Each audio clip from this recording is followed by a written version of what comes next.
Today, I launched a new product and I want to talk to you about it because I think it's pretty neat. So, I upload a lot of videos. I try to, I find that 2 videos a day is kind of a good rhythm for me. So I make a lot of videos like this.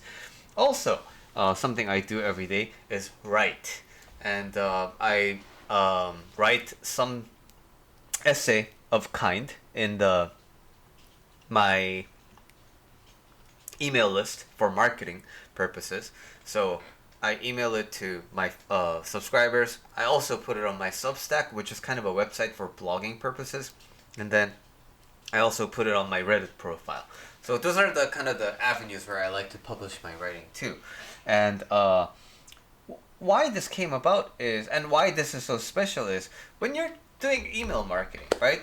What's the right frequency of emails to send? You don't really know because it's not really set in stone, right? So suppose you have a cadence of sending one email a week, and then you kind of find yourself, oh wait, there's this upcoming event that I want to promote, and I want to send more emails, right? But now, because you have an established pattern of sending one email a week, what tends to happen to entrepreneurs very often, especially when they use email marketing, is they feel like they're gonna piss some people off because they feel like they're bugging other people, right?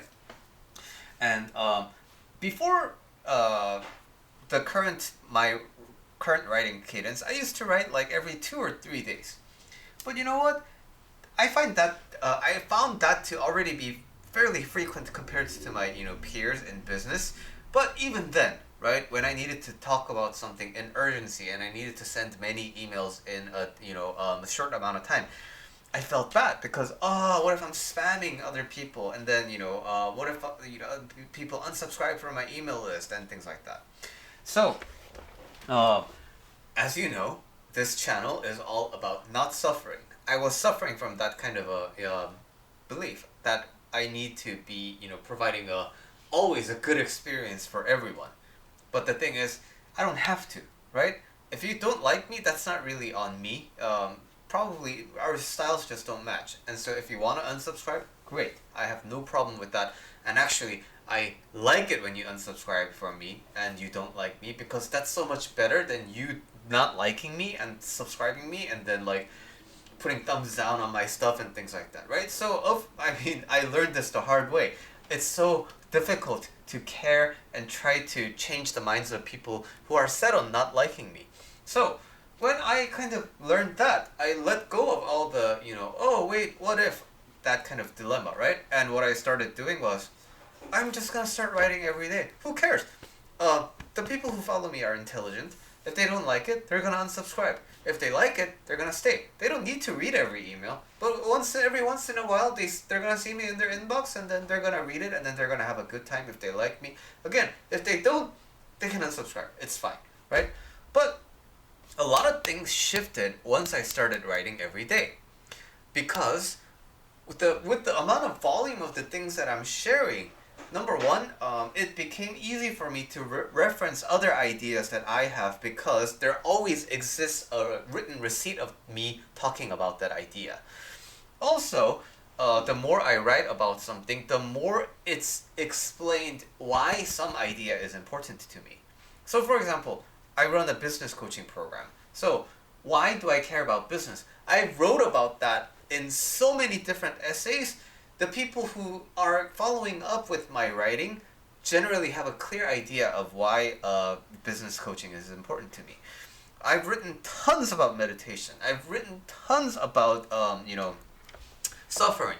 And if you are someone who is interested in not suffering, if you are someone who wants to get more into meditation, right, then my entire blog is kind of a nice, very nice treasure for you, right? So I shifted into thinking my emails and my writings in general are a product of in themselves. It's a free product. And that has made, now this is like business talk, that has made the conversion from free product to paid product very easy.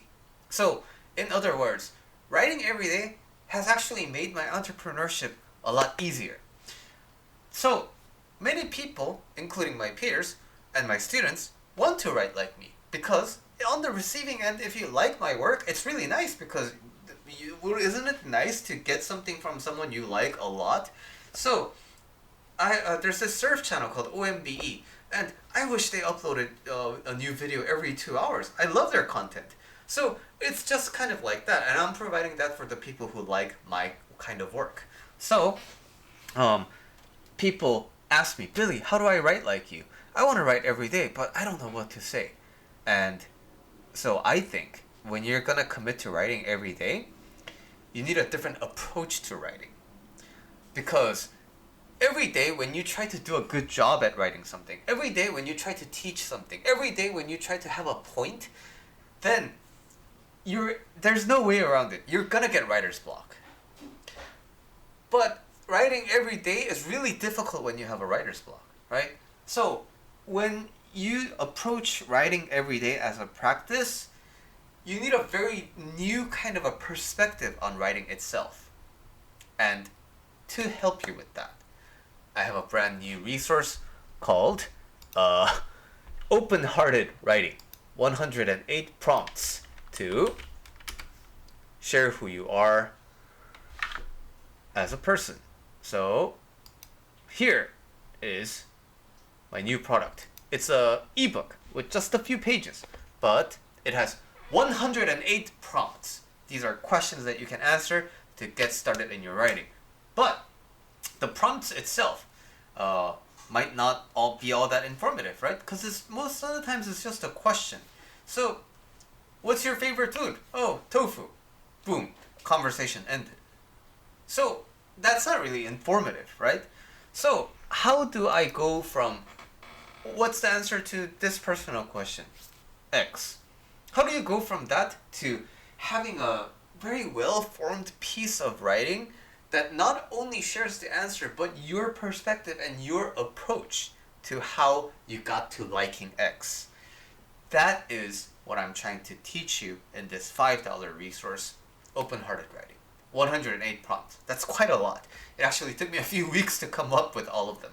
The nice thing is, as you read the prompts, you can look at my blog and you can tell which of my writings followed which prompt.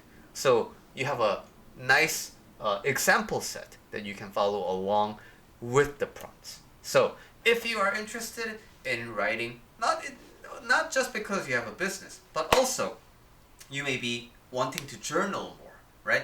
You may be wanting to kind of have more deeper inner conversations. You may want to have more records of what you are thinking at the time. So for those purposes, I also think it's a great resource. And especially 108 prompts for $5 explaining a completely new approach, I think it's a steal.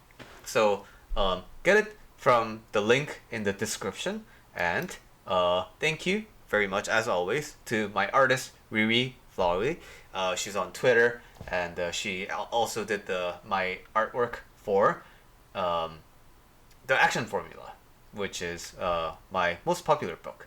So check it out, and I am really excited to launch this today, so I wanted to dedicate a video to it. Alright, have a great, wonderful day.